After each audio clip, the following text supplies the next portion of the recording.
नमस्कार, SME express में आपका स्वागत है। ग्रोथ के मौकों को टैप करने के लिए माइक्रो स्मॉल मीडियम एंटरप्राइजेस को कई मोर्चों पर काम करना जरूरी है। उसी में से एक अहम पहलू है ब्रांडिंग, जो कि स्मॉल बिजनेसेस के लिए वीक लिंक रहा है। डिजिटल ट्रांसफॉर्मेशन के इस दौर में उद्यमी इस और कैसे कदम बढ़ाएं, इसी पर आज हम फोकस करेंगे। हमें ज्वाइन कर रहे हैं Prahlad Kakkar, brand guru, chairman India SME forum. आपका शुक्रिया प्रहलाद जी हमें ज्वाइन करने के लिए, थैंक यू। साथ ही मौजूद हैं doctor HP Kumar, director external affairs power to SME, former CMD NSIC। Doctor Kumar, आपका भी शुक्रिया, धन्यवाद। प्रहलाद जी, शुरुआत आपसे। जिस तरह से कारोबार करने के प्रहलाद जी डायनेमिक्स तेजी से बदल रहे हैं और नए मौकों को टैप करने के लिए एंटरप्रेन्योर्स को टेक्नोलॉजी हो, इनोवेशन, क्वालिटी, कैपेसिटी बिल्डिंग पर फोकस करने के साथ साथ ब्रांडिंग पर भी काम करना जरूरी है। आप तो पिछले कई साल से MSMEs के साथ काम कर रहे हैं, मौजूदा दौर को आप कैसे एनालाइज कर रहे हैं? ट्रेडिशनली हम ब्रांडिंग से दूर हुए थे as a community, but last 10 साल से I been talking to them and saying that brand अगर नहीं बनाओगे आप तो दुनिया तक आप पहुंचोगे नहीं। And that is very important because what happens is that अभी B2B उनका बिजनेस चल रहा है और B2B बिजनेस में भी सिर्फ इंडिया में चल रहा है। तो अगर इंडिया से बाहर निकलना है तो they have to build a brand. पुराने जमाने में बहुत महंगा हुआ करता था to build a brand. You have to go, television पे जाना पड़ता था, न्यूज़पेपर पे जाना पड़ता था and all the organised media. पर जब से सोशल मीडिया आ गया है तो social media has actually exploded the whole myth कि महंगा है। बिल्कुल महंगा नहीं है। एंड द फर्स्ट थिंग, पहला कदम जो है is to have a web page and an interesting web page. और मैं ये यकीन दे रहा हूं कि अगर आप अपने नाम से एक कहानी जोड़ें जो आपकी कहानी है और वो आप सोशल मीडिया वेब पेज पे डाल दीजिए, सब लोग पढ़ेंगे। Because engagement comes from story telling.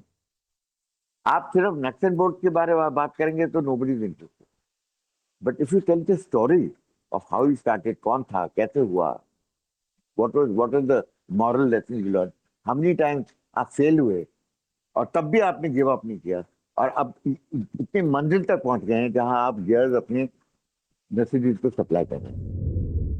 Doctor Kumar, MSMEs की पल्स को आप बखूबी जानते हैं।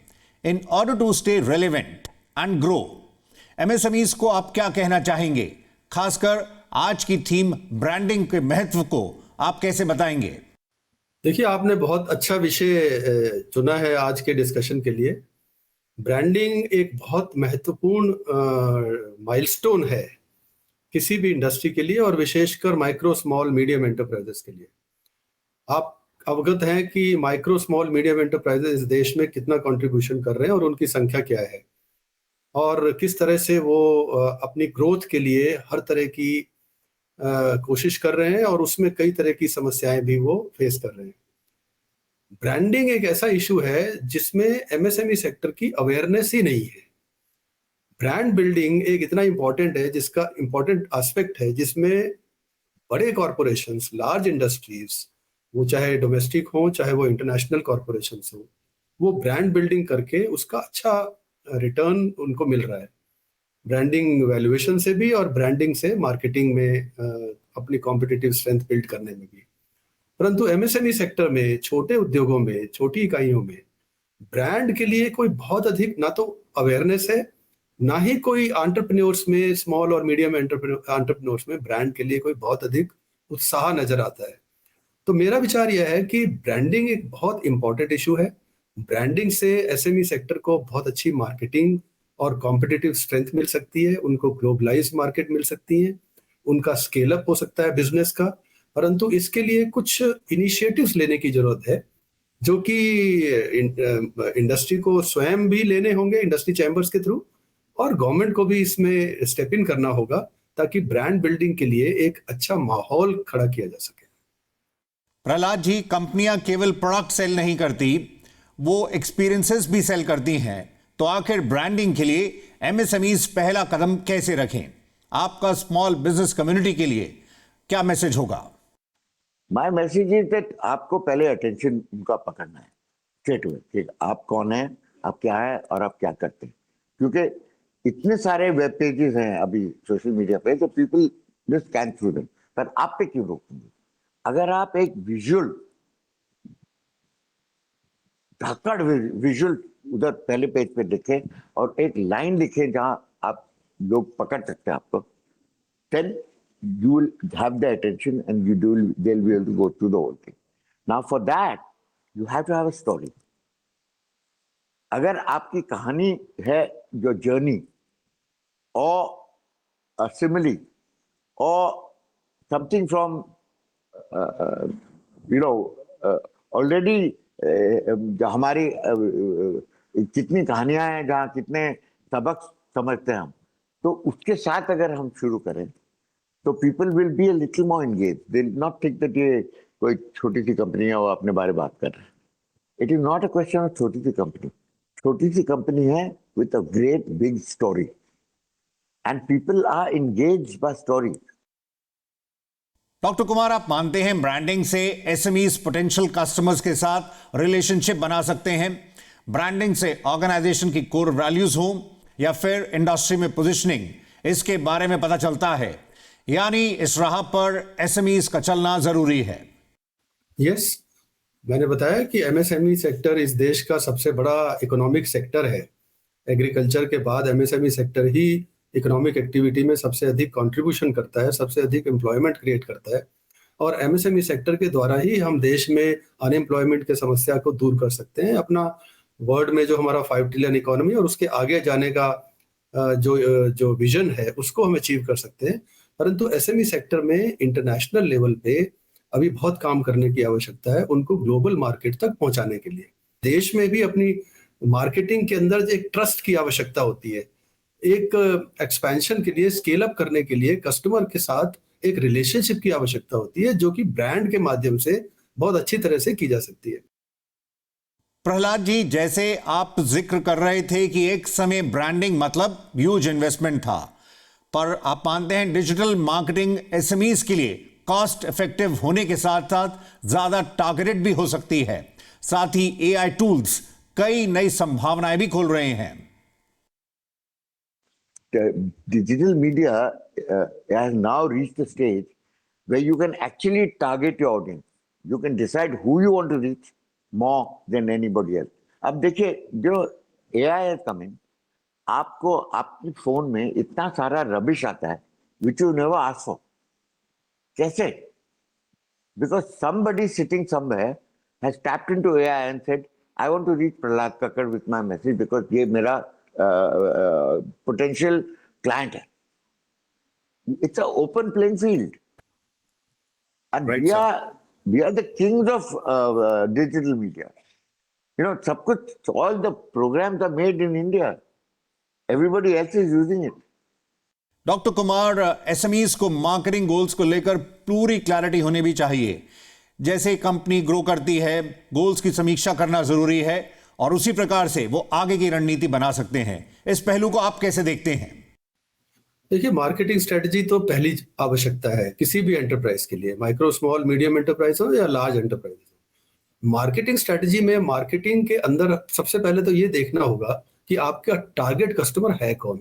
आपके टारगेट कस्टमर रिटेलर्स हैं, आपके टारगेट कस्टमर्स कंज्यूमर्स हैं अल्टीमेटली, या गवर्नमेंट ऑर्गेनाइजेशंस हैं, या इंपोर्टर्स हैं, इंपोर्ट फॉरेन में रहने वाले लोग हैं। तो मार्केटिंग स्ट्रेटजी के अंदर जब आप कस्टमर को डिसाइड कर लेते हैं, कस्टमर को अपने विजन के अंदर ले आते हैं, तो उसके बाद आप ये देखते हैं कि हम मार्केट उसको उस कस्टमर तक पहुंचे कैसे, और उसके लिए क्या मार्केटिंग टूल्स और मार्केटिंग स्ट्रेटजीज हम अपनाएं। तो ब्रांड बिल्डिंग एक ऐसा इशू है जो कि अक्रॉस द बोर्ड हर एक टाइप के कस्टमर के लिए एप्लीकेबल है।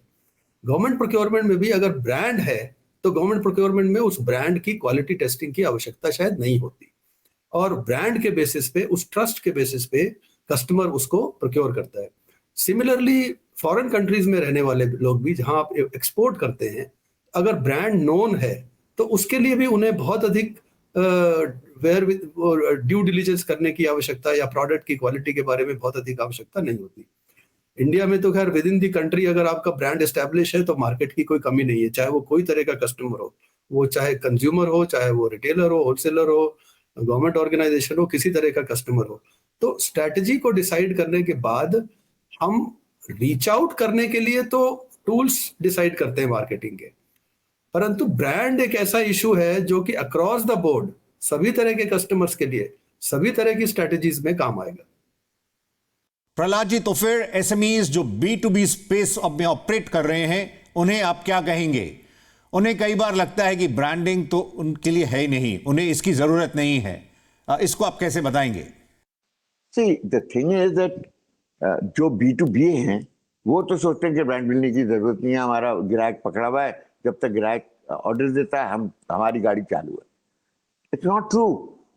आपका ग्राहक अगर लेट गया, कुछ हो गया, government policy changes, the tax rate goes up और समथिंग हैपेंस और they get an ED rate, उनका तो बटा बैठ जाएगा, तो आपका क्या होगा?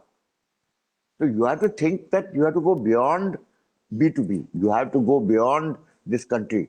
You have to become an entity which is as good as Taiwan or as good as mainland China, as good as Vietnam. Even they are giving you a run for your money. Even countries like Vietnam have switched so इतनी जल्दी वो switch कर गए हैं digital media पे that you are seeing ads for Vietnamese products. A lot of products are being made in Vietnam today. So we are sitting on a gold mine. पर हमें सिर्फ इच्छा चाहिए कि we must reach out to the world, because हम बहुत जल्दी खुश हो जाते हैं as entrepreneurs. क्या हमारा ऑर्डर मिल गया, हमारा ग्राहक भी सर्टन है, वो 10 साल तक तो हमारी गाड़ी चलेगी, उसके बाद कुछ सोचता नहीं। प्रहलाद जी, आपके इन्फ्लुएंसर मार्केटिंग को लेकर क्या व्यूज हैं? इन्फ्लुएंसर्स की अपनी फॉलोइंग होती है, वो कई बार एक वाइडर ऑडियंस तक पहुंचा सकते हैं, पर क्या ये एसएमईज के लिए एडवाइजेबल है या नहीं? See, I don't think so. I've never believed that influencers are permanent हो या you can depend on them. Because influencers come and go. And उनका जो content है अपने बारे या जो कुछ लिख रहे हैं, when they have a following, is rubbish. It's the lowest common denominator. It is not your target audience. So I don't think SMA, should go anywhere near influencers. They are their own stars. तो अपने product को star बनाओ ना, उसकी कहानी बताओ ना, किसी और की कहानी पे आप पिगी बैक कर रहे हैं। That's not a permanent solution at all. Because the influencer will always be bigger than your brand. So your brand has to be bigger than the influencer. So whether you can tailor the influencer, अगर आप influencer को बुला के बोलिए कि ऐसे मत बोलिए, ऐसा बोलिए, तो अलग बात है। बट इन्फ्लुएंसर्स को आप नहीं कह सकते, वो तो कहेगा जो कुछ है वही है, टेक इट और leave it. So because they reach so many people, are they the right people for you? First judge that. ये इन्फ्लुएंसर कौन है, इसकी ऑडियंस क्या है, कौन इसको सुनते हैं, can they afford my product, do I need the influencer to promote my product at all. तो it is, you cannot have it directly, because अगर वो डायरेक्टली इन्फ्लुएंस करा तो कहेंगे यार इसको ये खरीदा हुआ है। The moment an audience says ये खरीदा हुआ है, they will switch off from your product. So your product has to be embedded, बिल्कुल इतनी आराम से आना चाहिए कि नेचुरल हो। अब that's very difficult with influencers, they don't have the bandwidth. Doctor Kumar, FTA के तहत उद्यमियों के लिए उन रीजन्स में अपॉर्चुनिटीज आ रही हैं, ऐसे में वहां तक पहुंचने के लिए आप मार्केटिंग की भूमिका को कैसे देख रहे हैं, खासकर जहां तक न्यूअर रीजन्स, न्यूअर मार्केट्स की बात है? साथ ही जो मार्केट असिस्टेंस को लेकर मौजूदा स्कीम्स हैं, क्या उन्हें रिविजिट करने की जरूरत है? देखिए, एफटीए का बेनिफिट तो बहुत है। फ्री ट्रेड एग्रीमेंट से हमारे एंटरप्राइजेस को, विशेषकर एसएमईज को फॉरेन मार्केट्स तक आसानी से पहुंचने में सहायता मिलती है, और वो उनका पोर्टफोलियो डाइवर्सिफाई भी होता है, कई कंट्रीज में जा सकते हैं जहां जहां एफटीए एप्लीकेबल है, उससे रिस्क भी डिस्ट्रीब्यूट हो जाता है, और उनको टैक्सेशन में भी बेनिफिट होता है, क्योंकि वहाँ के जो ड्यूटीज हैं और वहाँ के जो रेस्ट्रिक्शंस हैं वो ईज आउट हो जाते हैं FTA foreign free trade agreements के द्वारा। बोथ कंट्रीज रेसिप्रोकेट करती हैं जो, तो उससे बेनिफिट होगा, इसमें तो कोई डाउट नहीं है फ्री ट्रेड एग्रीमेंट्स। परंतु इशू यह है कि फ्री ट्रेड एग्रीमेंट होने के बाद भी इंडियन एंटरप्रेन्योर या इंडियन SME या इंडस्ट्री, लार्ज कॉर्पोरेट या छोटी, पहुंचे कैसे वहां तक?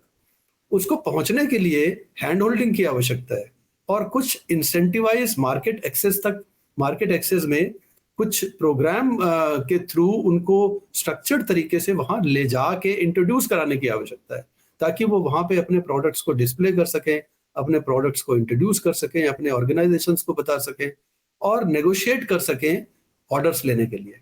तो नए एंटरप्रेन्योर्स के लिए विशेषकर ये जरूरी है कि गवर्नमेंट की जो असिस्टेंस स्कीम्स है, मार्केटिंग एक्सेस स्कीम्स हैं, गवर्नमेंट ऑफ इंडिया इसमें डिफरेंट मिनिस्ट्रीज में अपनी मार्केट असिस्टेंस के द्वारा जहाँ के जो एंटरप्राइजेज हैं उनको सपोर्ट करती है। तो उन सपोर्ट स्कीम्स को और एनलार्ज करने की जरूरत है, उसका नंबर बढ़ाने की जरूरत है और उसमें जो इंसेंटिव की जो फैसिलिटीज हैं उनको एक्सपैंड करके उनको ईज आउट करने की जरूरत है, उनको ईजी बनाने की जरूरत है। प्रहलाद जी, इस डिजिटल दौर में सोशल प्लेटफॉर्म्स पर हर तरह का फीडबैक आता है, जिसमें नेगेटिव भी शामिल होता है। इससे कंपनी की रेपुटेशन भी डैमेज हो सकती है। ऐसे में SMEs को इस पहलू पर कैसे काम करना चाहिए? ऑनलाइन रेपुटेशन मैनेजमेंट पर आपकी राय? See, sometimes the negative comments are targeted. तुम्हारे राइवल्स ने एक सेल क्रिएट किया है जो जैसे इनकी बैट बजा दो, और सब you have gone into a political area जहाँ आपने कुछ रिलीजन या किसी के बारे को, कम्युनिटी के बारे कुछ कह दिया, तो there is a whole band of negative comment that you get, which is called trolling. You know, the thing is that you have to be, it's a game of perception. The perception is that you are a good guy, that you are an honest, good, patriotic Indian, and you are doing your best to produce a world level standard of product. And as long as you stick to these parameters, no amount of negativity can actually touch you. Because everybody understands, तब आप कुछ कहेंगे तो सब थोड़ी मानेंगे आपके साथ, कोई तो बोलेंगे नहीं I don't agree. So I don't agree doesn't mean negative. It is an opportunity to give your point of view. क्योंकि social media is amazing. It's not a one-sided conversation. It's an engagement. You are engaging with your consumer. You are engaging with the man on the road. You are also engaging with the lafanga if you need to. So when you turn around and put it right in its space, उसको बिल्कुल नपातुल्ला जवाब अगर आप दे सकते हैं, and only about yourself. ऐसे देखो भैया हम तो ट्राई कर रहे हैं, आपको नफरत है हमारे से या हमारे प्रोडक्ट से, तो आप मत खरीदिए ना, आपको तो चॉइस है, हमें तो कोई चॉइस नहीं है, हमें तो बेचना है, नहीं तो हमारी रोजी रोटी नहीं आएगी। आपको तो चॉइस है, आपको 50 प्रोडक्ट है, कोई भी खरीद सकते हैं, वो एक्सरसाइज है ना। हम पूरी कोशिश कर रहे हैं, हम आपका कंप्लीट भी एड्रेस कर रहे हैं, और अगर genuinely it's going to improve my product, I will make it. But if you're just doing mischief, then I can't do anything about it. आप देख रहे हैं SME एक्सप्रेस। हम रुक रहे हैं ब्रेक के लिए, जल्द लौटते हैं।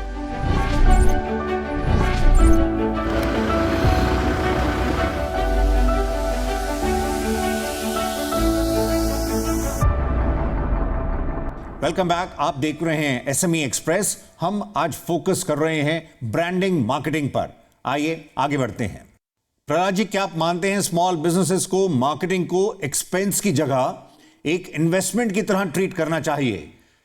क्या कुछ बदलाव होते आप इस स्पेस में देख रहे हैं? लेटेस्ट ट्रेंड्स के बारे में आप क्या बताएंगे?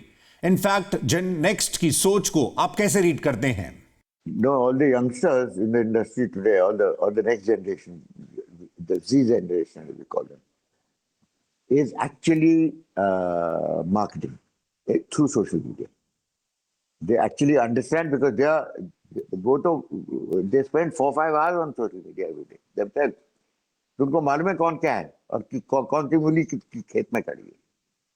So they realize that the presence of voice, उनकी आवाज आनी चाहिए, लोगों को सुनना चाहिए, और आपकी आवाज अगर सिर्फ नॉइज है तो कोई नहीं सुनेगा। उसमें कुछ मतलब होना चाहिए, उसमें कुछ मीनिंग होना चाहिए, उसमें कुछ कहानी होनी चाहिए, उसमें कुछ ख्वाब होने चाहिए, उसमें कुछ विजन होना चाहिए, उसमें कुछ फ्यूचर होना चाहिए, तभी तो लोग जुड़ेंगे आपके साथ। देखिए, मार्केटिंग के दो एस्पेक्ट हैं। मार्केटिंग में एक है जो डे टू डे सेल्स में खर्चा किया जाता है, वो तो एक्सपेंस है, वो तो आपका डिस्ट्रीब्यूशन एक्सपेंडिचर है, उसकी जैसे पैकेजिंग हो गई, या जैसे डिलीवरी चार्जेस हो गए, या ट्रांसपोर्टेशन चार्जेस हो गए, ये सारे तो एक्सपेंडिचर के रूप में माने जाते हैं। परंतु जो आप ब्रांड बिल्डिंग में, मार्केटिंग में खर्चा कर रहे हैं, जो आप कंट्री वाइड एडवर्टीजमेंट्स में खर्चा कर रहे हैं, जो आप अपने ब्रांड एम्बेसडर्स बना रहे हैं, जो आप ऐसे खर्चे कर रहे हैं जिनका बेनिफिट लॉन्ग टर्म के लिए होने वाला है आपको, वो कैपिटलाइज किया जाता है, वो एसेट के रूप में लिया जाना चाहिए। लास्ट वर्ड प्रहलाद जी हम आपसे लेंगे। ब्रांडिंग पर काम करने से क्या आपको लगता है एमएसएमईज को टैलेंट को अट्रैक्ट और रिटेन करने में भी सपोर्ट मिल सकता है, जो कि फिलहाल उनके लिए चुनौती है? No, it is very important कि आप अगर मार्केटिंग और अपनी कंपनी का नाम थोड़ा चमकाएं मार्केटिंग के थ्रू और अपनी ब्रांड थोड़ा चमकाएं, तो द यंगस्टर्स, जितने सारे यंगस्टर आ रहे हैं, you might not approach the IIT boys and the Ahmedabad Management Institute boys, but there are millions, thousands of other institutions in the municipal areas where there are very bright children, very, very bright young men, very hungry. आपके लिए बिल्कुल नफे तुले हों. So don't start looking at the highest fruit in the highest tree. Look at the low-hanging fruit, which suits you much better. Because they talk your language, they understand what you're saying, and they're hungry enough to own the job. Not to do a job, to own the job. MSMEs के branding marketing पर इस खास session में फिलहाल इतना ही। SME express में participate करने के लिए Prahlad Kakkar, brand guru, chairman India SME forum, और doctor HP Kumar, director external affairs, power to SME, former CMD NSIC, आप दोनों का शुक्रिया, थैंक यू। चलते चलते हम हेनरी फोर्ड की बात आपके सामने रखना चाहेंगे। Stopping advertising to save money is like stopping your watch to save time. तो अगले एडिशन में हम मुलाकात करेंगे आपसे एक नई थीम के साथ। फिलहाल अभी के लिए इतना ही, नमस्कार।